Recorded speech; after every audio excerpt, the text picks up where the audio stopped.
வணக்கம். இன்றைய முக்கிய செய்திகள். திருபுவனை சட்டமன்ற தொகுதிக்குட்பட்ட கிராமங்களில் பஞ்சாயத்துகளில் மாவட்ட ஊரக வளர்ச்சி முகமையின் மூலம் செயல்படுத்தப்படும் மகாத்மா காந்தி தேசிய கிராமப்புற வேலைவாய்ப்பு உறுதி திட்டம் மூலம் மேற்கொள்ளப்பட வேண்டிய பணிகளை செயல்படுத்துதல் மற்றும் அதன் நூல் சார்ந்த பல்வேறு பணிகளை மேற்கொள்ள வேண்டிய பொறுப்பாளர்களான GRS எனப்படும் மொத்த பணியிடங்களின் எண்ணிக்கை 9 ஆகும். ஆனால் GRSல் வரும் 4 பணியாளர்கள் மட்டுமே எனது தொகுதியில் உள்ளனர். 5 பணியிடங்கள் ஊழியர்கள் இன்றி காலியாக உள்ளனர். இதன் காரணமாக திருபுவனை சட்டமன்ற தொகுதிக்குட்பட்ட பல கிராமங்களை MGNREGS பணிகள் மேற்கொள்ளப்படாத சூழல் நிலவுகின்றது. மேலும் GRS பணியாளர்கள் பற்றாக்குறையினாலும் MGNREGS பணிகள் வழங்கப்படாத காரணத்தினாலும் வறுமை ஒழிப்பு திட்டமான MGNREGS மூலம் நடைபெறும் பணிகள் பெருமளவில் பாதிக்கப்பட்டுள்ளது. மேலும் தேசிய ஜனநாயக கூட்டணி அரசின் முக்கியத்துவம் வாய்ந்த மக்களுக்காக மக்களின் வறுமை நிலையை மாற்றுவதற்கான அதிக முக்கியத்துவம் வாய்ந்த இந்த MGNREGS திட்டம் சிறப்பான முறையில் தொடர்ந்து திருபுவனை சட்டமன்ற தொகுதிக்குட்பட்ட கிராம பஞ்சாயத்துகளில் நடைபெற்று மக்களின் வறுமை நிலையை போக்குவதற்கு காலியாக உள்ள GRS பணியிடங்களை நிரப்புவதற்கு நடவடிக்கை எடுத்து MGNREGS பணிகள் நடைபெறுவதற்கு வழிவகை செய்யுமாறு கேட்டுக் கொள்கின்றேன் என்று புதுச்சேரி முதலமைச்சர் ரங்கசாமியிடம் சட்டமன்ற உறுப்பினர் அங்காளன் கோரிக்கை மனு வழங்கினார்.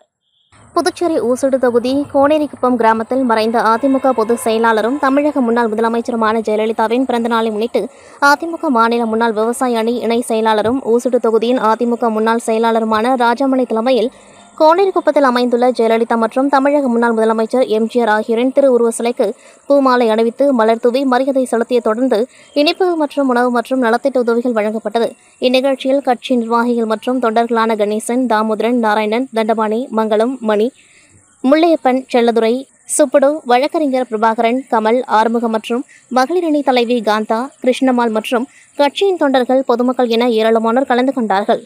புதுச்சேரி உழவர்கரை தொகுதிக்குட்பட்ட பகுதிகளில் சேதமடைந்து பாதுகாப்பற்ற நிலையில் உள்ள அரசு அங்கன்வாடி கட்டிடங்களை சரி செய்து தரும்படி உழவர்கரை சட்டமன்ற தொகுதி NR காங்கிரஸ் கட்சி நிர்வாகியும் சமூக சேவகருமான நாராயணசாமி கேசவனிடம் அப்பகுதி மக்கள் கோரிக்கை வைத்தனர்.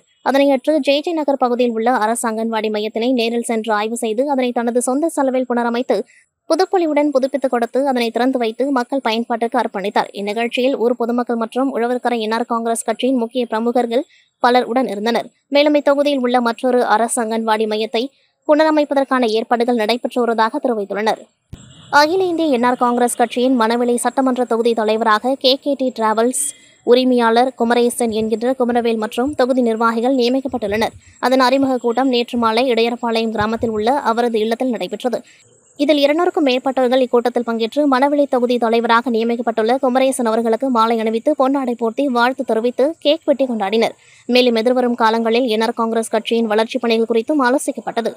புதுச்சேரி அடுத்த வம்புப்பட்டு அப்துல் கலாம் கைப்பந்து விளையாட்டுக் கழகம் சார்பில் 4ஆம் ஆண்டு மாநில அளவிலான கைப்பந்து போட்டி ஐனாரப்பன் கோவில் அருகே உள்ள விளையாட்டு மைதானத்தில் 2 நாட்கள் இரவு பகலாக நடைபெற்றது. இந்த போட்டியில் புதுச்சேரி மற்றும் தமிழக பகுதியைச் சேர்ந்த 42 அணிகள் கலந்து கொண்டு தங்களுடைய திறமைகளை வெளிப்படுத்தி விளையாடினர். இறுதிப் போட்டியில் வம்புப்பட்டு APJ அப்துல் கலாம் அணியும் கூனிச்சம்பட்டு தமிழ் பிரதர்ஸ் அணியும் விளையாடிய போட்டியை திருக்குனூர் காவல் நிலைய ஆய்வாளர் ராஜ்குமார் கலந்து கொண்டு போட்டியை துவக்கி வைத்தார். இதில் 3 சுற்றுகள் நடைபெற்ற போட்டியில் 2-1 என கூனிச்சம்பட்டு தமிழ் பிரதர்ஸ் அணி முதல் பரிசாக 20,000 ரூபாயை தட்டி சென்றது. 2ஆம் பரிசாக 15,000 ரூபாயை வம்புப்பட்டு APJ அப்துல் கலாம் அணி பெற்றது. 3ஆம் பரிசாக 12,000 ரூபாய் பரிசை அண்ணாமலை யூனிவர்சிட்டி அணியும், 4ஆம் பரிசாக 10,000 ரூபாயை வாதனூர் அணியும், 5ஆம் பரிசாக 8,000 ரூபாயை வம்புப்பட்டு ஹரி பிரதர்ஸ் அணியும் பெற்றது. இந்த அணிகளுக்கு ரொக்க பணமும் சுழற் கோப்பையை ஆய்வாளர் ராஜ்குமார் கலந்து கொண்டு வெற்றி பெற்ற அணிகளுக்கு பரிசுகளை வழங்கி பாராட்டினார். இதற்கான ஏற்பாடுகளை வம்புப்பட்டு APJ அப்துல் கலாம் கைப்பந்து கழகம் மற்றும் கிராம மக்கள் செய்திருந்தனர். புதுச்சேரியில் கடந்த சில நாட்களாக கடலில் அலைகள் ஆர்ப்பரித்து வந்து கரையில் கொட்டப்பட்டிருக்கும் கருங்கற்கள் வரை அலைமோதி செல்லும். ஆனால் இன்று புதுச்சேரி தலைமை செயலகம் அருகே சுமார் 500 மீட்டர் தூரத்திற்கு கடல் திடீரென உள்வாங்கியது. இதனால் கடற்கரைக்கு வரும் பொதுமக்கள் மற்றும் சுற்றுலா பயணிகள் கடலில் இறங்கவோ மற்றும் குளிப்பதற்கு தடை விதிக்கப்பட்டுள்ளது. கடற்கரைக்கு வரும் பொதுமக்கள் மற்றும் சுற்றுலா பயணிகள் கடலில் இறங்குவதை கண்காணிப்பதற்கு கடலோர நீச்சல் படை வீரர்களும் கண்காணிப்பு பணியில் ஈடுபட்டு வருகின்றனர். கடலில் இறங்கி குளிக்க தடை விதிக்கப்பட்டிருக்கும் நிலையில் இன்று காலை கடற்கரைக்கு வந்த ஏராளமான பொதுமக்கள் கரையில் நின்றபடியே கடல் உள்வாங்கியதை ஆச்சரியத்துடன் பார்த்து சென்றனர். இத்துடன் செய்திகள் நிறைவடைகின்றது. நன்றி, வணக்கம்.